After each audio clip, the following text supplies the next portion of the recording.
In this tutorial, we're going to use blur to create an illusion of depth, just like parallax.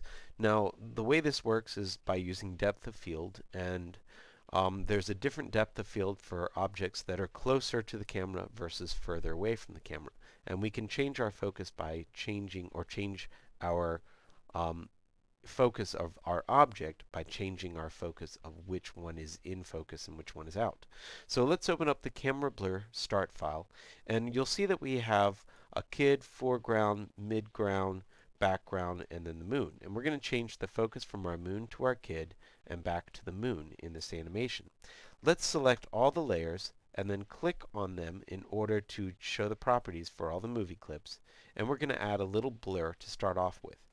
Now we might be removing some of this blur, so don't worry about the fact that everything's a little blurry right now.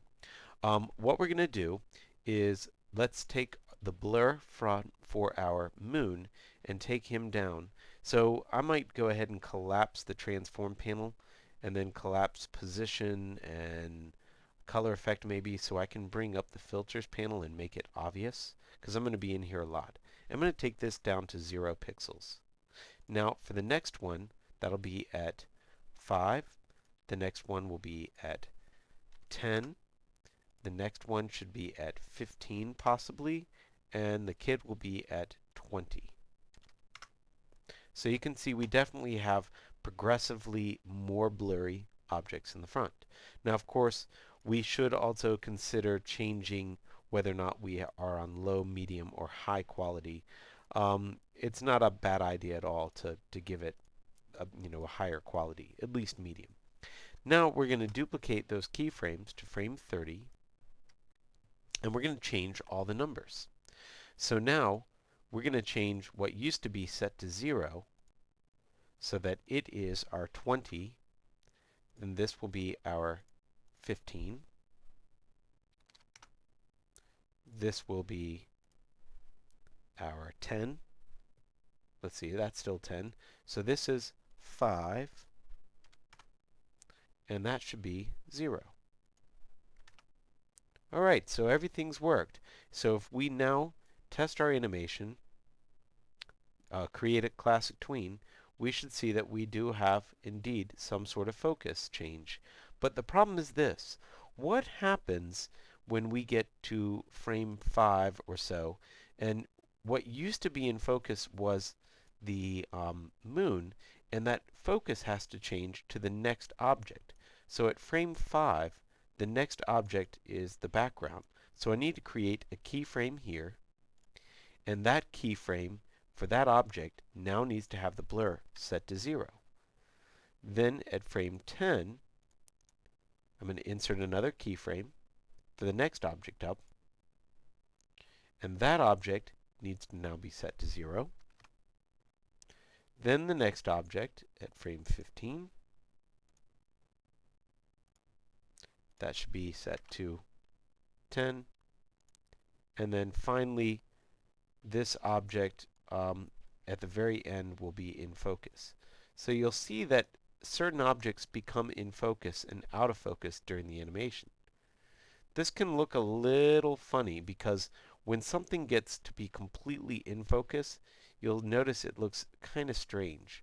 So one of the tricks that I think is actually to give it just a little bit of blur. Even if it's a 1 pixel blur, sometimes that does better than taking it all the way to no blur at all. So I find a 1 pixel blur is still pretty sharp, but not so sharp that it creates kind of a strange effect. Now what we need to do is probably remove some of these other frames. So I'm going to maybe just click at frame 20, so we don't want any frames selected, and do Shift F5, and you'll see that we can get rid of those other frames, because we're going to make it so that at frame 20 the kid is in focus. Now what we can do is extend these frames out to frame 35 or so. Now I'm going to do a fancy thing. Select frame 1 through 20 for all those layers and duplicate them holding the Alt key down. What this does is duplicate them exactly the way they are. Now, right-click and choose Reverse Frames, and you'll see that we can reverse the animation completely. Now, after that animation, let's go to frame 75 and insert some frames so that we've got the animation of it changing focus, then it stays there for a while, it changes back to focus, and then it stays there a while before it loops the animation. Let's go ahead and test your scene with Control Enter, and this is what you should have.